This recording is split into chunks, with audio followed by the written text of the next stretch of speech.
यस्या लीयत शीलकसीम्नि जलधि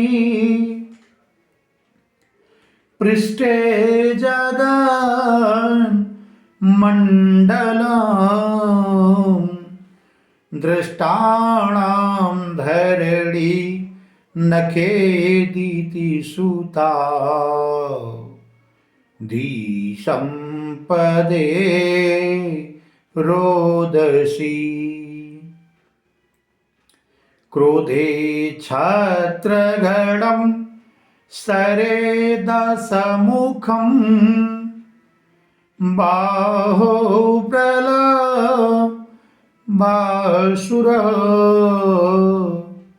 ध्याने विश्वं सर्वमेतदखिलम् कस्मैचिदस्मै नमः कस्मैचिदस्मै नमः। जय श्री कृष्ण, जय श्री राधे श्याम। सभी श्रोता बंधुओं से एक बार पुनः जय श्री कृष्ण।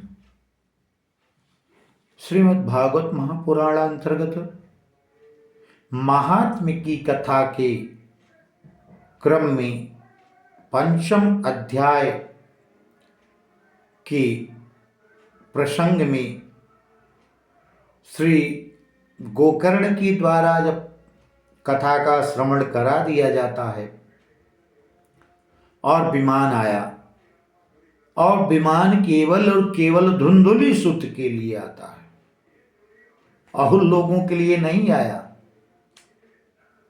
तो गोकर्ण ने बड़े ही मार्मिक ढंग से पूछा, भाई ये तो थोड़ा आश्चर्य है कि कथा तो यहाँ सब लोगों ने श्रवण किया और मैंने उद्देश्य करके सुनाया, धुंधकारी के विशेष मोक्ष ये बात अलग है, लेकिन श्रवण का भेद तो नहीं हुआ है।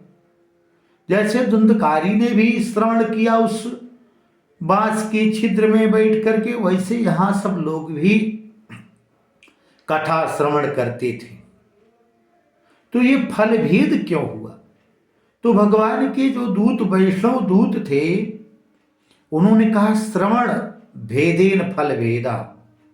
श्रवण का भेद हो जाने से ये फल भेद जो हुआ है वो एकमात्र कारण है कि सब लोगों ने अलग अलग ढंग से श्रवण किया है।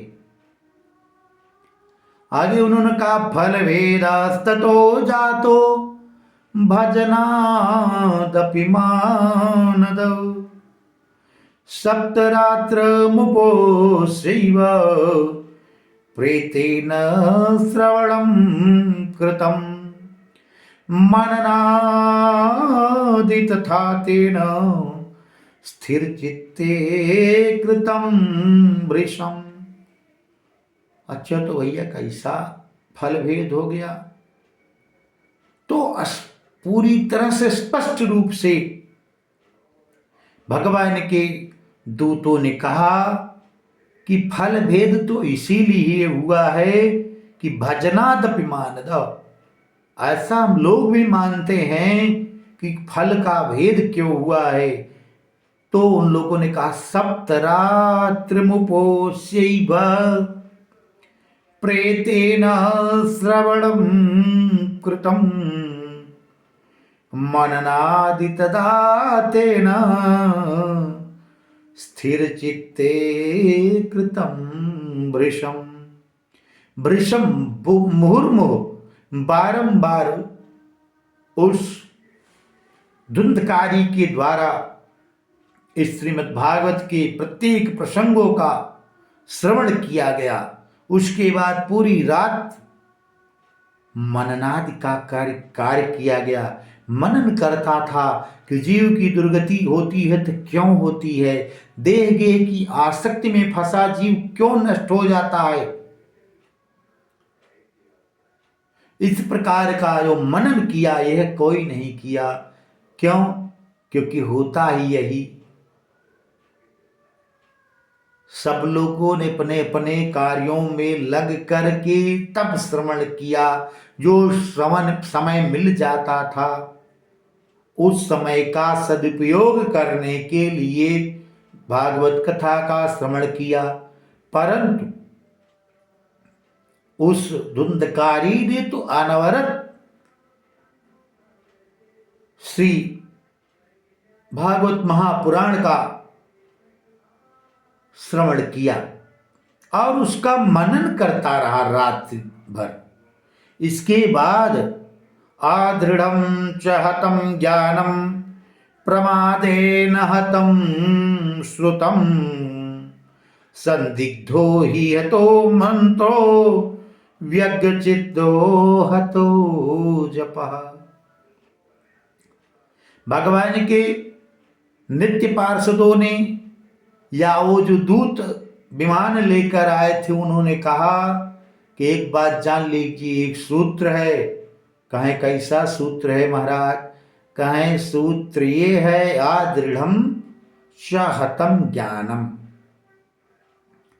ज्ञान में दृढ़ता होनी चाहिए। 2 और 2 4 होता है, तो ये चाहे भारत के परिप्रेक्ष्य में कहा जाए और चाहे विश्व के किसी कोने में बैठ करके, इस ज्ञान में परिवर्तन नहीं होना चाहिए कि 2 और 2 5 हो जाए, कहीं ऐसा नहीं। तो कहें आदृढ़ं च हतं ज्ञानम, कि दृढ़ता रहित ज्ञान किसी काम का नहीं है। जैसे हमको किसी व्यक्ति को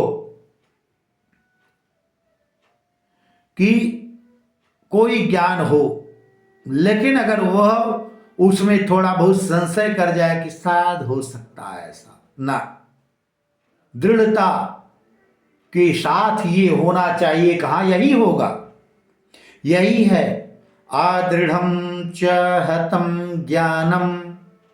ज्ञान अगर दृढ़ता पूर्वक नहीं है, अच्छा अर्थात संपूर्ण ज्ञान नहीं है, अर्थात उस ज्ञान पर पूर्ण विश्वास नहीं है, अर्थात उस ज्ञान में पूर्ण रूप से समर्पण नहीं है कि यही है, तब वो ज्ञान हतः नष्ट है, किसी काम का नहीं है।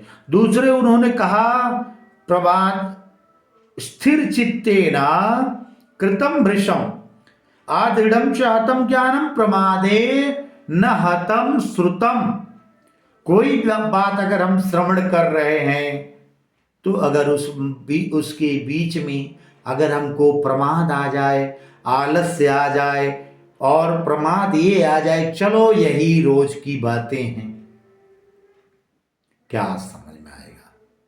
तो अगर वह व्यक्ति सामने बैठकर ही कुछ बोल रहा हो तब भी वो आपके समझ में नहीं आएगा। आगे उन्होंने कहा संदिग्धो हि हतो मंत्रो व्यग्रचित्तो चित्तो हतो जपः। कोई मंत्र आपको अगर संदिग्ध है कि ये मंत्र पता नहीं किस सर्प के काटने के बाद पढ़ा जाएगा या बिच्छू के डंक मारने के बाद पढ़ा जाएगा या जादू टोना लग जाने पे ये मंत्र पढ़ा जाएगा, अर्थात मंत्र की संदिग्धता नहीं होनी चाहिए। मंत्र तो ये होना चाहिए कि इको यणचि, इस सूत्र की भांति की इको यण से यण संधि ही होगी, दूसरी संधि नहीं होगी, ऐसा दृढ़ विश्वास होना चाहिए। और व्यग्र चित्रो हतो जपः, कोई व्यक्ति व्याकुल हुए, कुछ उसका मन इधर उधर हो रहा है, तो ऐसा व्यक्ति जप करे तो उसके जप करने का कोई मतलब नहीं है। इस प्रकार से उन लोगों ने समझाया और आगे क्या बातें कही और क्या क्या उदाहरण दिए, इस प्रसंग के साथ हम पुनः अगले वीडियो में उपस्थित होंगे। तब तक के लिए जय श्री कृष्ण, जय श्री राधे श्याम। सभी श्रोता बंधुओं को एक बार पुनः जय श्री कृष्ण।